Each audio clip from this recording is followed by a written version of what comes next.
ഈശോ മിശിഹായിൽ സ്നേഹമുള്ള സഹോദരി സഹോദരന്മാരെ, ഇന്ന് പള്ളി കുദാശകാലം 3-ാമത്തെ ഞായറാഴ്ചയിലാണ് നാം ആയിരിക്കുക.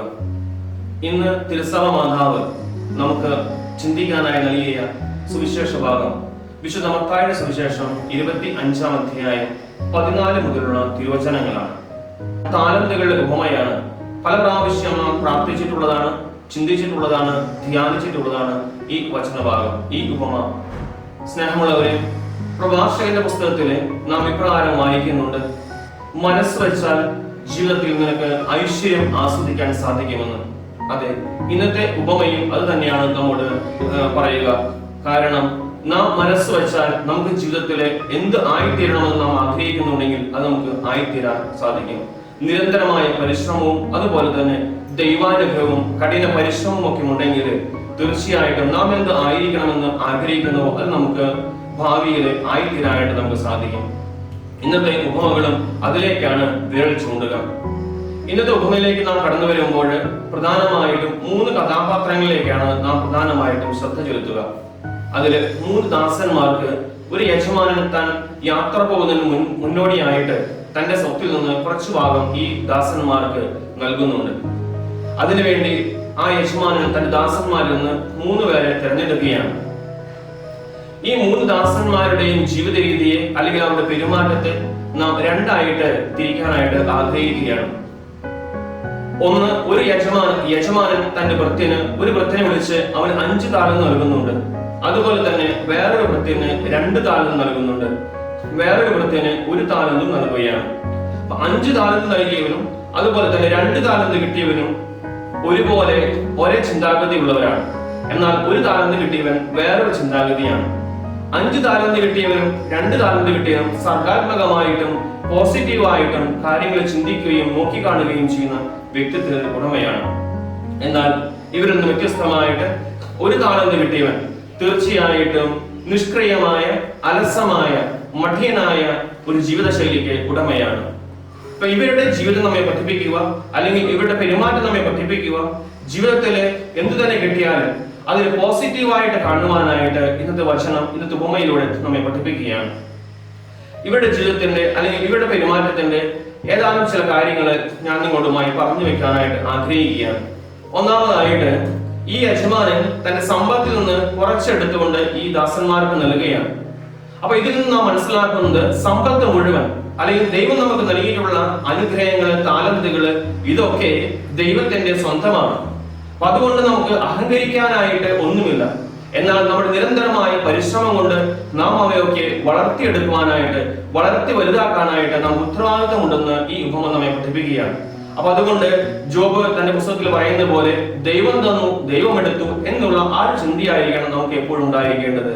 നമുക്ക് തരുന്ന താലന്തുകളുടെ എല്ലാം അതിന്റെയൊക്കെ പുറകില് അല്ലെങ്കിൽ അതിന്റെയൊക്കെ കാര്യസ്ഥൻ ദൈവമാണ് അല്ലെങ്കിൽ യജമാനാണ് എന്നുള്ള ചിന്തയോടുകൂടി വേണം നമ്മുടെ അനുദിന ജീവിതം മുന്നോട്ട് കൊണ്ടുപോകാനായിട്ട്.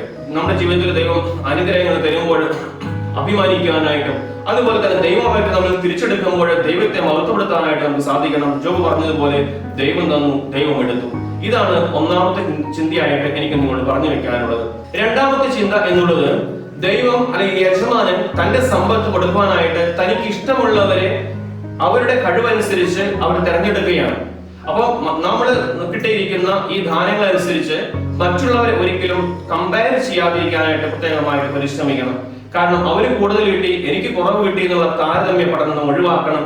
എനിക്ക് കിട്ടിയത് എന്താണോ അത് ഞാൻ ദൈവത്തെ നന്ദി പറയുകയും ദൈവത്തിന് നാം മഹത്വപ്പെടുത്തിക്കൊണ്ടും അതുപോലെ തന്നെ മറ്റുള്ളവർക്ക് അനുഗ്രഹമായി തീർക്കാനുള്ള ഒരു ഇച്ഛാശക്തിയോടുകൂടി ആ അനുഗ്രഹങ്ങളെ, ആ താലന്തുകളെ വർദ്ധിപ്പിക്കാനായിട്ട് നമുക്ക് സാധിക്കണം. അപ്പൊ ആദ്യമായി ഞാൻ പറഞ്ഞത്, ദൈവം നമുക്ക് നൽകുന്ന ദാനങ്ങളുടെ ഉറവിടം ദൈവം തന്നെയാണ് അതിന്റെ യജമാനൻ എന്നുള്ള ചിന്ത നമുക്കുണ്ടാകണം. 2ാമതായിട്ട്, ദൈവം നമുക്ക് തരുന്ന ദാനങ്ങളെ കുറിച്ച് നമുക്ക് നൽകുമ്പോൾ അതിനുള്ള കഴിവും ശക്തിയും നമുക്ക് നൽകുന്നുണ്ട്. അത് മനസ്സിലാക്കിക്കൊണ്ട് മറ്റുള്ളവരുമായി കമ്പയർ ചെയ്യാതെ അവന് അത്ര കിട്ടി, അവൾക്ക് അത്ര കിട്ടി, എനിക്ക് ഇത്ര കിട്ടിയുള്ളൂ എന്നുള്ള കമ്പാരിസൺ ഒഴിവാക്കിക്കൊണ്ട് ദൈവം തന്ന ദാനങ്ങൾക്ക് ദൈവത്തിന് നന്ദി പറഞ്ഞുകൊണ്ടുള്ള നല്ലൊരു ക്രൈസ്തവ ജീവിതം ജീവിക്കാനായിട്ട് ഈ ഉപമ നമ്മെ പഠിപ്പിക്കുകയാണ്.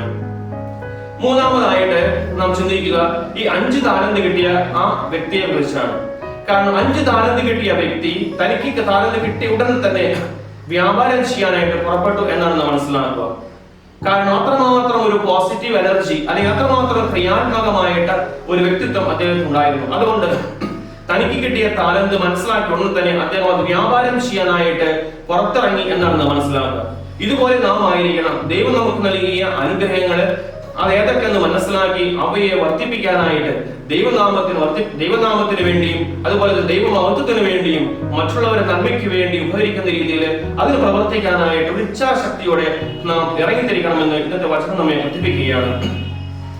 നമുക്കറിയാം, ജന്മം കൊണ്ട് ആരും വിശുദ്ധരാകുന്നില്ല, അല്ലെങ്കിൽ ജന്മം കൊണ്ട് ആരും വലിയവരായിത്തീരുന്നില്ല. മറിച്ച് കർമ്മം കൊണ്ടാണ് നാം എന്തൊക്കെ ആയിത്തീരുന്നത്. നമ്മുടെ കർമ്മം കൊണ്ടാണ്. അപ്പൊ ദൈവം നമുക്ക് നൽകിയിട്ടുള്ള അനുഗ്രഹങ്ങൾ നമ്മുടെ നിരന്തരമായ പരിശ്രമം കൊണ്ട് അതിനെ വളർത്തി വലുതാക്കാനായിട്ട് ഓരോ വ്യക്തിയും ബാധ്യസ്ഥനാണ്. അവന് കടമയുണ്ട്. ദൈവമൊക്കെ അതിന് കണക്ക് ചോദിക്കുന്ന ദിവസവും ഉണ്ട് എന്നുള്ള ആ ഒരു ഉൾചിന്തയോടുകൂടി വേണം നാം നമ്മുടെ അനുദിന ജീവിതത്തിൽ മുന്നേറുവാനായിട്ട്.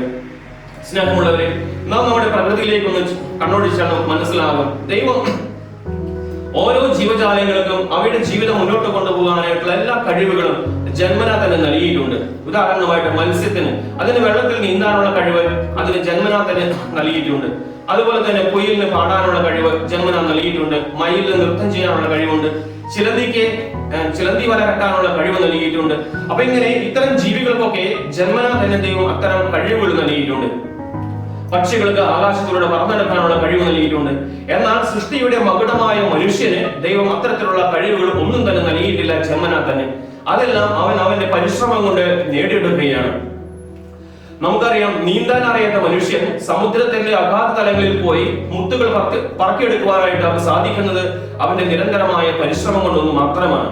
അതുപോലെ തന്നെ പറക്കാൻ കഴിയാത്ത മനുഷ്യൻ ചന്ദ്രനിൽ പല പ്രാവശ്യം പോയി കാലുകുത്തിയിട്ടുള്ളത് നാം വായിച്ചു കേട്ടിട്ട് നമുക്ക് അറിയാവുന്നതാണ്. അപ്പൊ ഇതും സാധ്യമാകുന്നത് അവന്റെ നിരന്തരമായ പരിശ്രമം കൊണ്ടാണ്. സ്നേഹമുള്ളവരെ, അതുകൊണ്ടാണ് ഞാൻ നേരത്തെ പറഞ്ഞത്, നമ്മൾ ആരും ജന്മം കൊണ്ട് ഒന്നും നേടുന്നില്ല, മറിച്ച് കർമ്മം കൊണ്ടാണ്. ഇതാണ് 5 താലന്ത് കിട്ടിയ വ്യക്തിയും 2 താലന്ത് കിട്ടിയ വ്യക്തിയും പ്രകാരം ചെയ്തത്. അവർ അവരുടെ ജന്മം കൊണ്ട് ഒന്നും നേടിയിട്ടില്ല, മറിച്ച് അവർക്ക് ദാനമായി കിട്ടിയ താലന്ത് അവർ ഉപയോഗിച്ച് അവരുടെ നിരന്തരമായ പരിശ്രമവും അതുപോലെ തന്നെ കഠിനാധ്വാനം കൊണ്ട് അവർ അതൊക്കെ നേടിയെടുക്കുകയാണ്. അപ്പൊ ഇതുപോലെ നാം നമ്മുടെ ജീവിതത്തിൽ ആയിരിക്കണമെന്ന് ഇന്നത്തെ സുവിശേഷം നമ്മെ പഠിപ്പിക്കുകയാണ്. നാലാമതായിട്ട്, 1 താലന്ത് കിട്ടിയ വ്യക്തിയാണ് നാം ചിന്തിക്കേണ്ടത്. ഈ 1 താലന്ത് കിട്ടിയ വ്യക്തി തനിക്ക് കിട്ടിയ സമ്പത്ത് മുഴുവൻ കുഴിച്ചിടുകയാണ്. അവൻ നിഷ്ക്രിയനാണ്, അവൻ അലസനാണ്, മടിയനായ ഒരു വ്യക്തിത്വമാണ് അവനുള്ളത്. അപ്പൊ ഈ വ്യക്തിയെ പോലെ നാം ആകാതിരിക്കാനായിട്ട് നമുക്ക് പരിശ്രമിക്കണം. കാരണം മനുഷ്യന് നിരന്തരമായ പരിശ്രമം ഉണ്ടെങ്കിൽ നമുക്ക് എല്ലാം സാധ്യമാകുമെന്ന് നമുക്ക് മുമ്പേ കടന്നുപോയ പല മഹാന്മാരും അത് അവരുടെ ജീവിതം കൊണ്ട് തെളിയിച്ചിട്ടുണ്ട്. ഞാൻ നേരത്തെ പറഞ്ഞതുപോലെ പ്രകൃതിയിലേക്ക് നോക്കൂ. ചിലന്തിക്ക് അതിന് വല കെട്ടിയാൽ അതൊരിക്കലും കൂട്ടിക്കെട്ടാനായിട്ട് സാധിക്കുകയില്ല. മത്സ്യത്തിന് ജന്മനാ നൽകിയിട്ടുള്ള നീന്താനുള്ള കഴിവ് ആ മത്സ്യത്തിനെ പിടിച്ച് കരയിലിട്ടാൽ അത് ചത്തുപോകും. അപ്പൊ അങ്ങനെയൊക്കെയാണ് പ്രകൃതിയുടെ നിയമങ്ങൾ. എന്നാൽ മനുഷ്യൻ അങ്ങനെയല്ല. അവന് ജീവിതത്തിൽ തെറ്റ് പറ്റിപ്പോയാൽ അതിന് തിരുത്താനായിട്ട് അവന് സാധിക്കും, പശ്ചാത്തപിക്കാനായിട്ട് അവന് സാധിക്കും. അല്ലെങ്കിൽ നമുക്ക് ജീവൻ നൽകുന്ന, നമ്മെ കാത്തുപരിപാലിക്കുന്ന ദൈവത്തിലേക്ക് പശ്ചാത്തലത്തോടെ തിരിച്ചു വന്നുകൊണ്ട് ദൈവം ആഗ്രഹിക്കുന്ന പോലെ വിശുദ്ധമായി ജീവൻ നയിക്കാനായിട്ട് മനുഷ്യരായ നമുക്കൊക്കെ സാധിക്കും.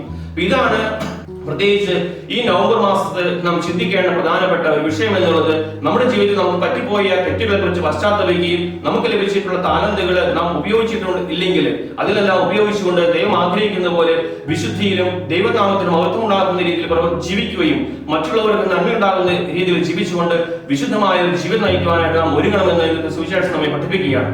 അതുപോലെ തന്നെ 5-ാമതായിട്ട് എനിക്ക് നിങ്ങൾ പറയാനുള്ളത്, ദൈവം നമുക്ക് നൽകിയിട്ടുള്ള എല്ലാ താലന്തുകൾക്കും നാം കണക്ക് കൊടുക്കേണ്ട ഒരു ദിവസമുണ്ട് എന്നുള്ള ബോധ്യത്തോടു കൂടി ജീവിക്കാനായിട്ട് നമുക്ക് പരിശ്രമിക്കണം.